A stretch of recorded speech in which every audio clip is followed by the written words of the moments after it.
ये नियम है ईश्वर का। गुरु मानुष कर जानते ते नर कहिए अंधे, वह दुखी संसार में आगे यम के फंदे। जैसे गुरु या भगवान भगवान हम कर रहे हैं और परमात्मा आपके पास आ जाए और आपसे बात करे, आपसे कहे बेटा शराब नहीं पीना है, आपने बीड़ी नहीं पीनी है, चोरी नहीं करनी है, किसी की आत्मा नहीं दुखानी है, तो आप क्या करोगे? आप उनकी बात को मानोगे क्योंकि भगवान कह रहा है। तो यही दास कह रहा है, समझो कबीर परमात्मा कह रहा है, यही सोचकर आपने ये बुराई और आज्ञा का पालन करें सरेगा, तो तब हम परमात्मा पाएंगे, नहीं तो नहीं मिल सकता। हम भगवान को चाह रहे हैं, परमात्मा के दरबार में जाएंगे, वहां इस दास के रूप में आपको परमात्मा मिलेगा। और जैसा आपका व्यवहार विचार, जैसा बोलना, जैसे आपके मन में श्रद्धा या कपट जो भी है, ये विद्यमान रहेगा। और यदि आपने यहीं से वो रिहर्सल कर ली कि कबीर ये परमात्मा है, बस परमात्मा के समक्ष कैसे बोलते हैं, कैसा व्यवहार करते हैं, निष्कपट बात करते हैं, संत के सामने झूठ बोलने की कतई आवश्यकता नहीं होती, वो आपका पाप ही होता है। हम कोई ऐसी आपके ऊपर कोई पाबंदी या ऐसा कोई वस्तु नहीं थोपते जिससे आपको झूठ बोलनी पड़े, और नहीं हम कभी ऐसा कुछ कहते भी दान करो या इतने पैसे दे दो जिससे आपको झूठ बोलनी पड़े या आनाकानी करनी पड़े। नहीं, केवल जो आपका आत्म कल्याण हो सकता है उतनी ही बातें आपको कहेंगे, उतना, और वो भी नहीं करोगे तो फिर आप अधिकारी नहीं हो। हम क्या कहेंगे कि ये कोई बुराई नहीं करना, बीड़ी शराब मांस तम्बाकू नहीं पीना, कोई मर्यादा भंग नहीं करना, क्योंकि ये खेल का मैदान है और इसमें जरा से भी फाउल हो जाओगे आप बाहर बैठ जाओगे, एक जीवन आपका चला जाएगा।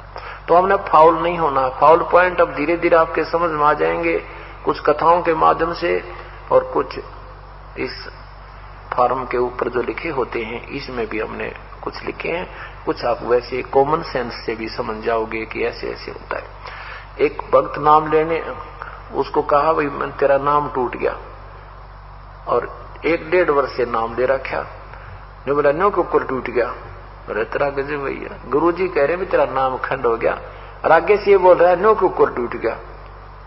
अरे तेरा नो कह दी हाँ जी कोई गलती बन गई होगी और आगे नहीं करेंगे। ये तो कुछ बात बोलना भी नहीं सीखा अभी तक तो हमने, और अब बात देखें सार नाम प्राप्ति की, सार नाम मिलेगा ये मेरी मर्जी से होगा। और सतनाम तक का फिक्स टाइम हमने रखा हुआ है, प्रथम मंत्र उसके 4 महीने के बाद, और ज्यादा से ज्यादा 6 महीने के अंदर आपने वो ले लेना चाहिए, उससे लेट नहीं होना चाहिए। फिर आप में लगन नहीं है, जो कई तो भक्त ऐसे हैं जी 2 दिन पहले आ खड़े होते हैं जी, 2 दिन रह रहे हैं, दे दो कर दो दया, हम कहते हैं नहीं भाई पूरा टाइम ऑन दे, अच्छा जी। और कई 6-6 महीने 7-7 महीने मावे नाम दूसरा याद देना रहा लेना। अरे तेरा गजब हुई, फिर तू भक्ति कर रहा है ड्रामा कर रहा है, एक अनमोल वस्तु के पीछे रह रहा है। कोई आपकी प्रमोशन होनी होंगी या दिन गिन भाग जा, कई दिन रह रहे हैं, तो ये आप तो आपको लगन नहीं है। तो ऐसे कुछ आपके अंदर श्रद्धा हम देखते हैं, तब सतनाम आपको 4 महीने के अंदर अंदर ले लेना चाहिए। और फिर सार नाम ये दास देगा जब आप योग्य हो जाओगे। सार नाम के लिए आपने बहुत विनम्र, आपके अंदर भक्ति की कमाई भी बढ़नी चाहिए, कति मन में सतगुरु और परमात्मा एक हो जाने चाहिए, और विनम्रता आ जाएगी तब ये सार नाम काम करेगा। जैसे डॉक्टर के पास मरीज जाता है, उसका फोड़ा हो गया, डॉक्टर कहता है चीरा लगाना पड़ेगा, लेकिन अभी चीरे के योग नहीं हुआ है, 2 दिन की दवाई दे जा। वो 2 दिन के बाद आता है, फिर भी देखता है कि अभी भी ऑपरेशन योग्य नहीं है, फिर कहता है 3 दिन की दवाई फिर ले जा। और डॉक्टर मरीज कहता जी ला दो चीरा, बहुत दर्द हो रहा है, अच्छा बेटा 3 दिन पाछा आ जाइए। फिर 3 दिन के बाद आता भी 1 हफ्ते माना। अब डॉक्टर इतना पागल नहीं है कि उस मरीज के कहने तो चीरा ला देगा, वो अपने हिसाब से देखेगा कि अब ये बिल्कुल योग्य हो गया है तो तुरंत लगा देगा और उसको मवाद काट के सीम देगा।